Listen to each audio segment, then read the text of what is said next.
तो जन जन तक इन्होंने गायत्री कवच बांटा, ये दुर्वासा की सिद्धि। तीसरी सिद्धि उनकी देखिए तपोभूमि की, वहाँ पर आप लोगों को मालूम है अखंड अग्नि है, 850 साल से लगातार जल रही है। और गुरुदेव और माता जी ने अपने हाथों से अरणि मंथन करके यज्ञशाला की अखंड अग्नि, दुनिया में और कहीं नहीं है, वहीं से शांति बन गया है अखंड अग्नि। अखंड दीपक के बारे में आप सब जानते हैं, जो दीपक जला था आज भी वहीं पर। गुरुदेव ने 33 वर्ष अखंड वहाँ रहे, 20 वर्ष शांति गुजरे, 70 से 90, 33 वर्ष कहाँ रहे? गायत्री तपोभूमि। और 27 वर्ष के आसपास अवलखेड़ा और आगरा मिलकर रहे। उसी में उनका बचपन था, उसी में उनकी शादी थी, बहनों की जिम्मेदारी थी, घर की जिम्मेदारी थी, फ्रीडम फाइटर बने, 4 बार जेल गए, 27 वर्ष में सब कुछ हो गया। 33 वर्ष कहाँ रहे? तपोभूमि। तो उन्होंने अंतिम सिद्धि उनकी क्या है? अंतिम सिद्धि उनकी है एक से अनेक शरीरों से काम करना। परमात्मा श्री कृष्ण ने जब कंस को मारने गए थे तो कंस का ससुर कौन था? जरासंध। जरासंध का साम्राज्य Japan, Indonesia, Malaya, Brunei, Malaysia और सिंगापुर और ये बर्मा, ये सब होते हुए यहाँ से लेकर के अफगानिस्तान, ईरान तक था। बीच का प्रदेश उसने अपने दामाद को दिया था। कंस ही बहुत शक्तिशाली था। उन्होंने कहा कि जैसे कंस को मारूंगा, लाखों लाखों सेना लेकर के ये जरासंध आकर के हमको जीने नहीं देगा, सबको मार के खा जाएगा। बहुत विशाल सेना थी, वो विश्व से भी हराया नहीं गया। वो जरासंध कोई मार ही नहीं सकता था। कहानी आप लोगों को पता है, मैं लंबा नहीं खींचना चाहता। तो उन्होंने कहा कि हे भगवान, हम एक शरीर से नहीं अनेक शरीरों से काम करूं, कि कंस को मारते ही इसके जितने भी दोस्त हैं, शत्रु तो है ही है, जितने भी राक्षस हैं सब एक तरफ धावा बोल देंगे, मथुरावासियों को मार डालेंगे। तो अमित रूप प्रगटे तेई काला, राम ने भी खरदूषण को लक्ष्मण से बोला कि लेके चले जाओ और तुम लोग उसमें रखो। खरदूषण की सीना बहुत विशाल है, इसको मारना आसान नहीं है। तो राम ने अपने को अनेक रूपों में प्रकट कर लिया, वो सब एक दूसरे को राम समझ के मार दिए और मर गए। यही कृष्ण ने किया।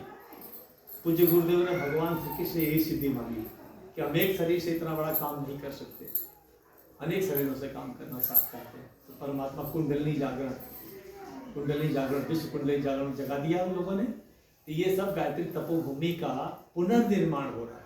क्या हो रहा है बोलिए? पुनर्निर्माण। तो उन दिनों गुरुदेव ने कहा किसी सेठ से कहेंगे तो पैसा भेज देगा, मंदिर बन जाएगा। लेकिन हम चाहते हैं साधकों के 1-1 रुपए की कमाई हो। पहले तांबे का पैसा था, गुरुदेव ने कहा था आधा कप चाय मुझको देना बेटा, एक रोटी की आधी रोटी मुझे दे देना। आजकल बाजार में जो है सबसे सस्ती रोटी 10 रुपए की होगी, तो उन्होंने 5 रुपया प्रतिदिन के लिए कहा है और 2 वर्ष के लिए कहा है। ताकि 1.5 वर्ष में, अब तो 1 साल हो गया, 1-1.5 साल के अंदर ये मंदिर बन जाएगा। बहुत विशाल मंदिर बन रहा है और गुरुदेव की गरिमा के अनुरूप इसको मानक मंदिर बनाया जा रहा है। हमारे मंदिरों को कहीं पर भी ऐसा नहीं है कि हमारा मंदिर शहर में सबसे अच्छा हो और ये हो, जैसे तैसे मिले बेटा शुरू कर दो, गायत्री जपना हवन करना शुरू कर दो, जो मर्जी आप बना लो।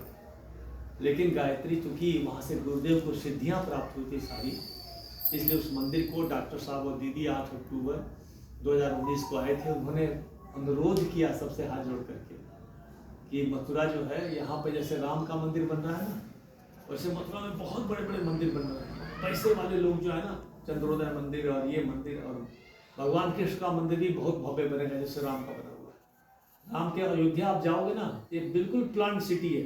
उतना सुंदर शहर अब दुनिया में कोई नहीं मिलेगा, इतना सुंदर शहर बसाया जा रहा है अयोध्या को। इतनी चौड़ी चौड़ी सड़कें बनाई जा रही हैं, एक के बदले 2, किसी का अगर एक दुकान है तो उसको 4 दुकान की जगह दी जा रही है। यानी बहुत साफ भव्य बनाया जा रहा है, दिव्य बनाया जा रहा है। तो ऐसा ही कृष्ण मंदिर भी बनने वाला है। तो डॉक्टर साहब ने कहा 2 मिनट स्टॉप कर, स्टॉप में आ गया। तो उस बात को जो है, तो उन्होंने कहा कि जल्दी से इस मंदिर को ऐसा स्मारक बनाया जाए कि देश विदेश के जब लोग आएंगे और गुरुदेव के बारे में जानना चाहेंगे, कहाँ तपस्या किए थे, कैसे किए थे, तो उस इतिहास को दिखाना चाहिए।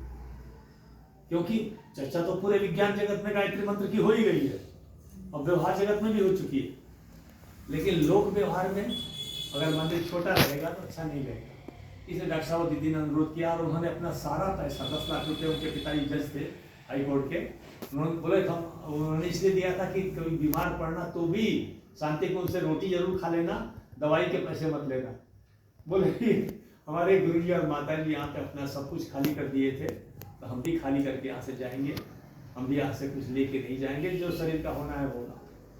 तो ये ऐसे मंदिर में रोज 5 रुपया मांगा गया है, कम से कम 5 रुपया।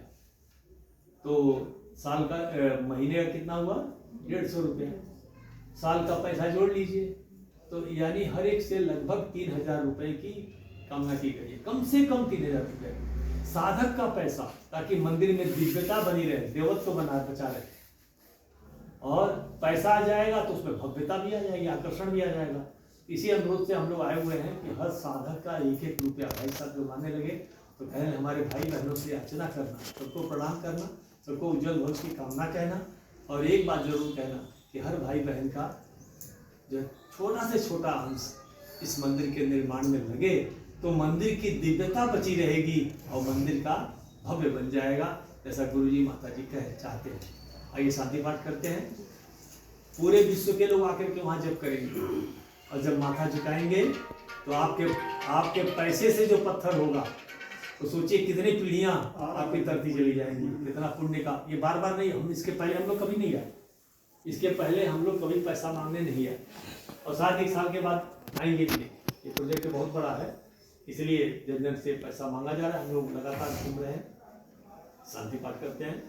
ओम देव शांतिरंतरिक्षं शांति पृथ्वी शांतिरापः शांतिरौषधयः शांतिः वनस्पतयः शांतिर्विश्वे देवाः शांतिर्ब्रह्म शांतिः सर्वगं शांतिः शांतिरेव शांतिः सामा शांतिरेधि। ओम शांति शांति शांति सर्वात् शांतिर्भवतु।